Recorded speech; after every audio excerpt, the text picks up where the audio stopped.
Every Murder Jones theory video or just concept I've seen online hasn't exactly included time travel. The time travel in Murder Jones may sound a little bit far-fetched, however this video will explain a theory that includes time travel and how it could be involved in episode 8. I'll talk about how time travel would work in Murder Jones, how episode 8 could play out if there was time travel in it, and how plausible it is to the actual series. The time travel in Murder Jones will probably work the same way as they do in Back to the Future movies or the Terminator movies, as that you can go back in time and change certain events, and then ultimately creating a new outcome for the future. So assuming that time travel in the Murder Jones universe is possible, who would be time traveling in episode 8? I think the answer is obvious, and that's Uzi. At the end of episode 7, we know that Uzi sacrificed herself to save Ben and fell into the pit that was controlled by the Absolute Solver, as well as created by the Absolute Solver. We know that the Absolute Solver has many abilities, some considered unnatural, such as creating black holes, teleporting, moving objects around, and decapitating people. Now what I'm getting at here is that the Absolute Solver could be able to time travel, or at least accidentally make someone else time travel. Since the Absolute Solver, you probably use a lot of energy or data or whatever the Absolute Solver uses to create that pit and probably a black hole at the bottom.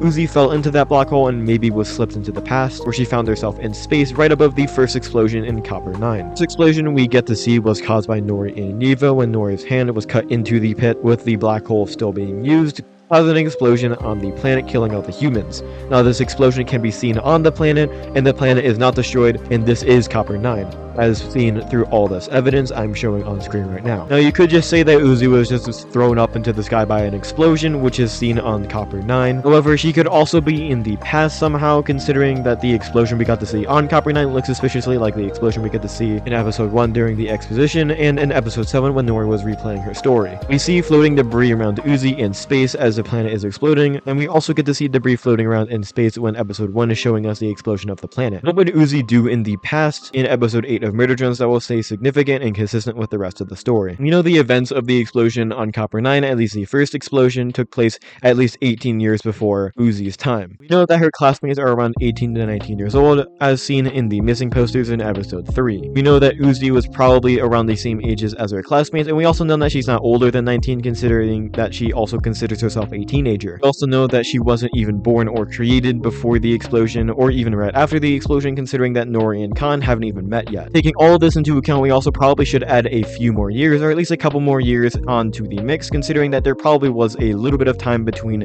the planet exploding and the Murder Drones getting there and Uzi being created. Do you mean created because worker drones aren't exactly born? They're more like created with half the code of each parent in a machine or something, despite what the Uzi comic told you.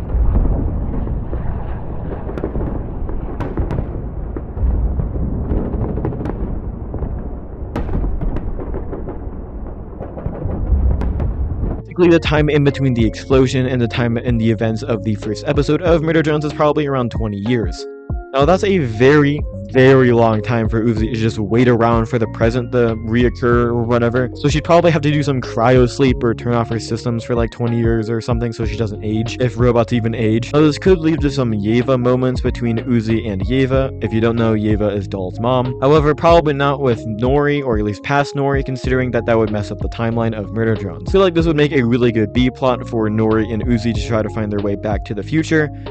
God damn it. The A plot being N, Lizzie, Thad, Khan, hopefully J, maybe V against the Absolute Solver. Towards the end or the middle of the episode, Nori and Uzi will probably find their way back to the present and join the fight against the Absolute Solver with all their other drone friends. Now I find this fight very hard to find out what's going to happen in, considering that we don't really know who's going to die, who's going to survive, what's going to happen. Will the Absolute Solver win? I don't know. I do have an idea that does involve N dying, but also could involve N coming back. Hear me out. If N dies, whether is just being killed by the Absolute Solver or sacrificing himself to stop the Absolute Solver, it could end up with Uzi trying to go back in time to save him. This would probably happen after the fight was over, after the Absolute Solver was defeated and probably destroyed. Uzi would probably use her Absolute Solver powers to go back into the past. You could say that Uzi's powers wouldn't be there anymore after the Absolute Solver is dead, however, her coding is still there with the Absolute Solver code or whatever still there, so I'm pretty sure she would just keep her powers. And this could end up in one of two ways. The first one being that N is actually saved, which is my personal favorite, favorite and preference. However, the best for the storyline is the second one, with Uzi continuously going back in time to try to save En and continuously failing. This would cause her to accept that En is actually dead and would lead to some really good character development. Now, how plausible is this theory to the actual canon of Murder Drones? Now, this sounds just like a cool theory that could happen in episode 8, and if it does happen, I'd be like a big I told you so, but I genuinely think this actually could happen in episode 8 of Murder Drones. The time travel for a sci-fi show is technically really common, and Murder Drones is a sci-fi show, so if you think it's not Murder Drone-y enough or whatever, you're wrong. If Nori and Uzi's way to go back to the present involves seeing all the past events, such as events in previous episodes,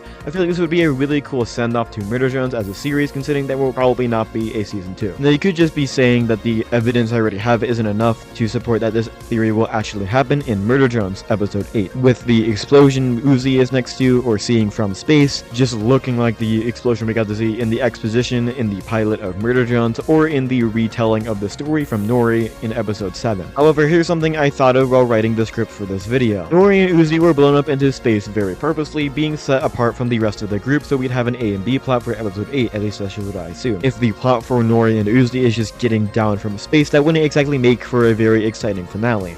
If the finale was being in the past, reliving all their old experiences, maybe bunny hopping through the future as they make their way towards the present, would make for a very interesting storyline. Show the viewer how far the story or just series in general has come, and would be again a very good homage to the end of the series. If the main plot or storyline for Nori and Uzi in episode 8 isn't getting out of space and they get on the planet in like 5 minutes, what would they do on the planet besides rejoin the group? It would make the ending of Murder Drones episode 7 completely meaningless, and that would be a shame considering that the ending of episode 7 was beautiful and dramatic and I loved it. Hurt the show a lot, and I would really hate if this actually happened. Do you think the idea of the Absolute Solver's time travel abilities was a bit far-fetched, and why didn't the Absolute Solver just go back in time and do everything there? You could also say that it wasn't exactly time travel and Uzi was just teleported to the past, since it's the same pit, just different time, with Uzi being in the future and falling in the pit and probably being shot out in the past by the same pit as the planet was exploding. To sum up everything I've said to make this video 8 minutes long, Uzi finds herself in space at the end of episode 7 in the past, after being thrown into the past by probably the pit teleporting her to the pit in the past, as they are somehow connected. Nori and Uzi find each other in space and make their way down to the surface, probably using their solvers so they don't burn up in the atmosphere as they are re-entering the planet's atmosphere. They find their way back to the future somewhat.